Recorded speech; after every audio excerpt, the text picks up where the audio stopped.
దేవుని పేరట మీకు వందనములు.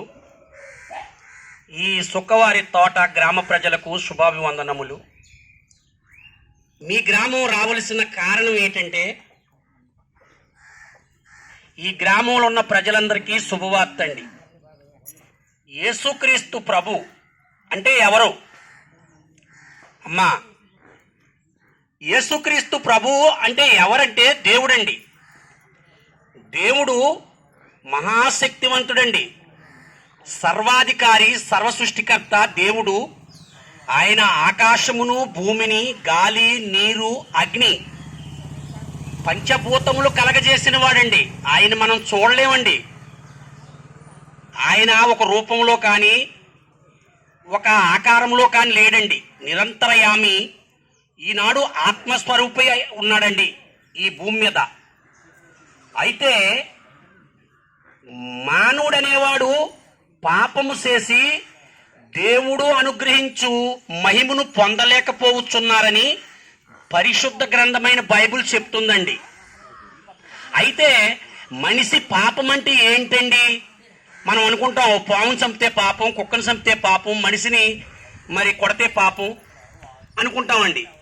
పాపం అయ్యే కాదండి సహోదరి సహోదరులారా. పాపం అంటే ఆలోచనలో పాపం ఉందండి, చూపులో పాపం ఉందండి, దురుద్దేశంగా చూస్తే పాపం ఉందండి, మాటలో పాపం ఉందండి, క్రియలో పాపం ఉందండి. ఆ పాపం మరి పోవాలంటే ఎవరితో పోతుందండి? మనం చేసే దాన ధర్మాల వల్ల అంటారా?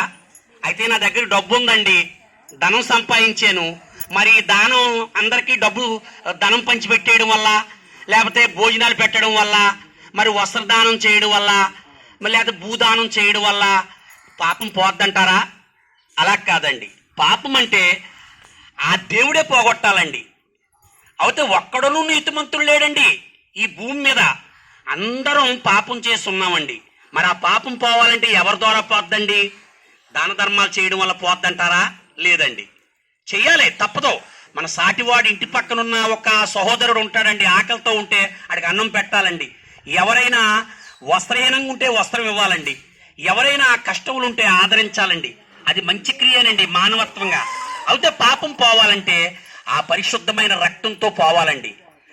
ఆ పరిశుద్ధమైన రక్తం ఎవరిలో ఉంటుందండి? జంతువుల్లో ఉంటుందంటారా?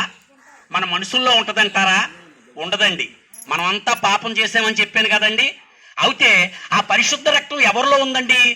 ఆ దేవుళ్ళలోనే ఉందండి. ఆ దేవుడే పరిశుద్ధ రక్తమై ఈ లోకానికి నరుడుగా మనలాగా వచ్చాడండి. అంటే మనలాగా తల్లిదండ్రులు సంభోగం వల్ల జన్మించిన వాడు కాదండి. అమ్మా, సహోదరుడా, సహోదరి, ఈ మాటలు ఆలకించండి తల్లి, మీరు ఎట్టి పనిలో ఉన్న. ఆ దేవుడు స్త్రీ పురుషుడు సంభోగం వల్ల జన్మించిన వాడు కాదండి. ఆయన కన్యకైన పరిశుద్ధమైన స్త్రీ మరియమ్మకు జన్మించిన వాడండి. ఏ స్త్రీ పురుషుడు కలయిక వల్ల పుట్టినవాడు కాదండి. ఆయన పరిశుద్ధాత్మ వల్ల, దేవుడు శక్తిని వల్ల ఆ యేసుక్రీస్తు ప్రభు ఈ భూలోకానికి వచ్చాడండి.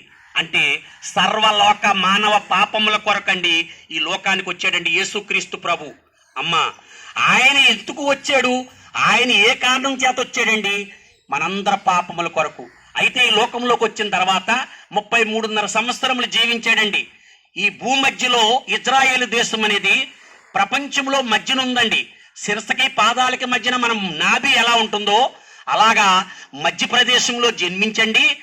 మానవులు పాపముల కొరకు ఆ శిలువ పైన తన పరిశుద్ధమైన, నిష్కలంకమైన, నీతైన, యథార్థమైన, సత్యమైన, పవిత్రమైన ఆ రక్తాన్ని సిందించాడండి.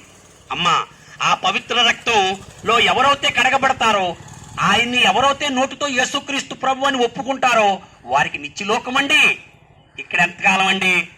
ఇగోండి, పుడతామండి, 10 ఏళ్ళలో బాల్యము, యవ్వనం, వార్ధక్యం, వృద్ధాప్యం. అమ్మా, ఎంతకాలం అండి? పిల్లలు పుడతారు, పెళ్లిళ్ళు చేసేస్తాం, మరి పెద్దవాళ్ళం అయిపోతాం, ఏదో ఇల్లు వాకలు కట్టుకుంటాం, మనవలు పుట్టేస్తారు, పక్కన పడేస్తారండి. మరి ఇక్కడ శాశ్వతం అంటారా? ఈ శాశ్వతం కోసం ఈ పాపం చేసి మనం నరకంలోకి వెళ్ళాలంటారా? ఆ నరకం ఉందండి, దేవుడు తీర్పు ఉందండి. మనం ఇక్కడ ఎలా పడితే అలా బ్రతికేసి మరి చనిపోయి మరి మనం నిత్యలోకానికి వెళ్తామని, లేకపోతే ఎవరో చెప్పినట్టు స్వర్గానికి వెళ్తామని, అక్కడ రంభా ఊర్వశులు ఉంటారని ఏం కాదండి. అక్కడ దేవుడు తీర్పు ఉందండి. అక్కడ యేసుక్రీస్తు ప్రభు అక్కడ తీర్పు తీర్పుతాడండి. ఆ తీర్పులో మనము యథార్థంగా బ్రతికి నిజ దేవుణ్ణి నోటితో ఒప్పుకుని మనం ఎవరైతే యథార్థంగా బ్రతుకుతామో వారికి నిత్యలోకం ఇస్తానంటున్నాడండి దేవుడు. అందుకనే అన్నాడండి యేసు ప్రభు వారు పరిశుద్ధ గ్రంథములో, నేనే సత్యమును జీవమును మార్గమునే ఉన్నాను, నాతో తప్ప తండ్రి యొద్దకు రాడంటున్నాడండి యేసుక్రీస్తు ప్రభు వారు. అయితే సహోదరి సహోదరుడా, నిజాన్ని తెలుసుకోండి తల్లి.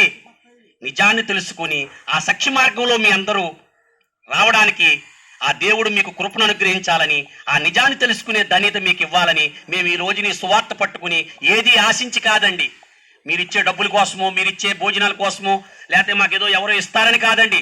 నిజంగా చెప్తున్నానండి, యథార్థమైన మాట.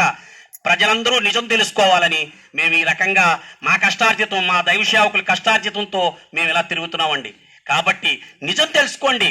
నిజం తెలుసుకుని సత్య మార్గంలోకి రావాలని మిమ్మల్ని అందరినీ మేము ఆ దేవుడి పేరట వేడుకొని ప్రార్థిస్తున్నాము. ఈ మాటలు వినిస్తున్న ప్రియ సహోదరి సహోదరుడా, ఈ సత్యాన్ని తెలుసుకుని మీరు దేవుణ్ణి నమ్ముతారని ఆశిస్తున్నాం తండ్రి.